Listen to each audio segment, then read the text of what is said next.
ठाकरे गटाच्या शिवसंकल्प मेळाव्याचा टीजर जारी, तर उद्या होणाऱ्या मेळाव्यासाठी टीजरमधून शिवसैनिकांना साथ।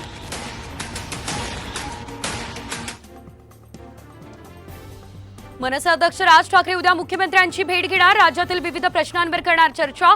विधानसभा निवडणुकीच्या दृष्टीने महत्त्वाची बैठक।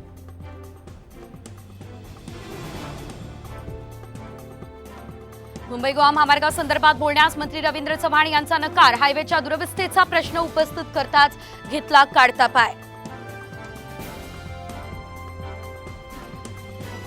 आग्रा येथे शिवजयंती साजरी करण्यासाठी कायमस्वरूपी परवानगी द्या, सांस्कृतिक कार्य मंत्री सुधीर मुनगंटीवार यांचा केंद्रासमोर प्रस्ताव।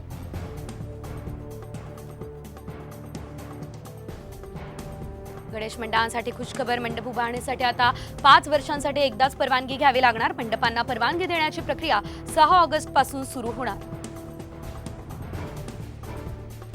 रविवारी लोकलच्या मध्य आणि हार्बर मार्गावर मेगा ब्लॉक, सकाळी 11:05 ते दुपारी 3:55 मेगा ब्लॉक। वेळापत्रक बघूनच प्रवास करण्याचं आवाहन।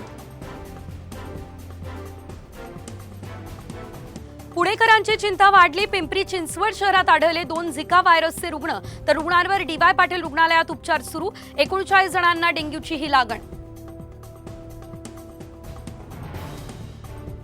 पुण्यात पिंपरी चिंचवड शहरात 4 बांगलादेशी घुसखोरांना अटक, राहण्यासाठी बनावट जन्मदाखला, आधार कार्ड आणि पॅन कार्ड दिल्याचं समोर। ऊस गाळप हंगाम सुरू होण्यापूर्वी साखर कारखानदारांना दिलासा, NCDC कडून 11 सहकारी साखर कारखान्यांना 1590 कोटी रुपयांची आर्थिक मदत होणार वितरित। नंदुरबार शहराजवळ खड्ड्यांमुळे मोठी वाहतूक कोंडी, 2 किलोमीटरपर्यंत वाहनांच्या लांबच लांब रांगा, अपघातांचं प्रमाणही वाढलं।